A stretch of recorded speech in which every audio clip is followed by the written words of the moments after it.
Hey there everybody, it's Russ from Path Less Pedaled, and today it's raining here in Portland. What a perfect day to do a video on more cold weather and wet riding tips. So in this video, I'm going to share with you our strategies to keep our hands warm and relatively dry during the winter with a series of gloves.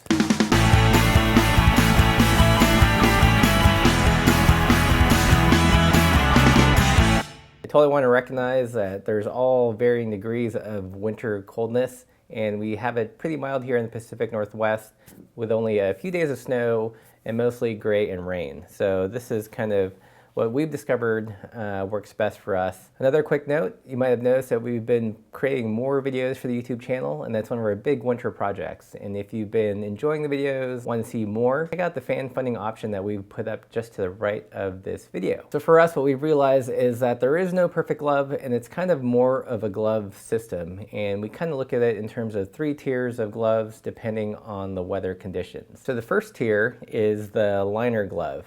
This one happens to be made by Showers Pass, and it's a synthetic material, but we also like it in wool or even polar fleece. And essentially the function of the liner glove is for those kind of transitional days in the fall where it might be crisp but not quite wet yet. So let's say a temperature range from 60 to about the high 40s. We'd use a glove like this. The key here is that this functions to really just protect your hands from the wind and provide a little bit of insulation. If you're on a more spirited road ride, you'll generally generate enough heat that this will be enough for your ride.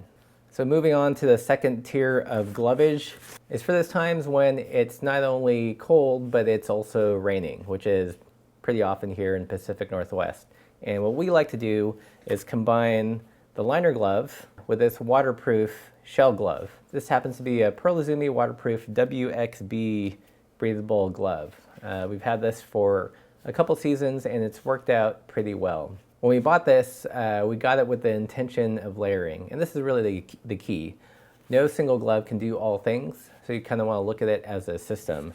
If it's a little bit colder or when we want more insulation, we'll usually pair it with this. So we'll wear the liner glove and have this on top. That said, as awesome as this glove is, I've been in a deluge where ultimately this glove got saturated and wet through the seams, but it put up a good fight and stayed dry for a fairly long time. Time for the third and final tier of glove protection is when it's really cold but not raining.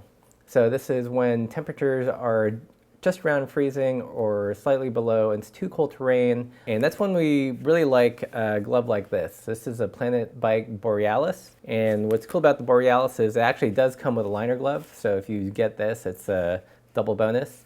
It's a Polar Tech glove, which I've actually lost, unfortunately. But this glove, you'll notice, is Lobster style. This allows a little bit more warmth by bundling a couple fingers together. It's not quite the Vulcan 3-finger Lobster style, so there's a little bit more articulation. If you're doing some cold weather riding on a road bike and you're using integrated shifters, this opens up the fingers so you can shift freely. And when you pair this up with a liner glove, it makes riding in cold temperatures bearable. And the cool thing about the Planet Bike Borealis is that they're actually reasonably priced. I think they're around $50 compared to something like the Pearl Izumi WXBs. These are $100 and do not come with a fleece liner glove. I will add the caveat, they are not waterproof and they'll wet out fairly easily, and soon you'll be riding with a cold, spongy glove.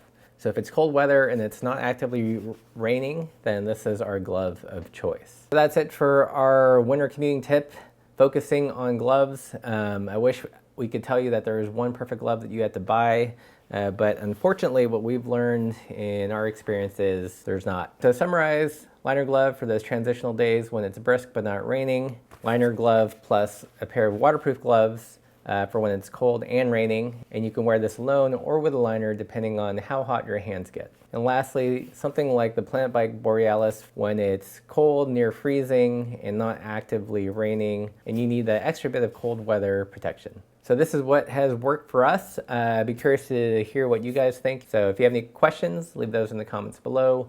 If you like the video, don't forget to give it a thumbs up, subscribe. Consider helping us out in the fan funding button if you feel inspired, and thanks for watching.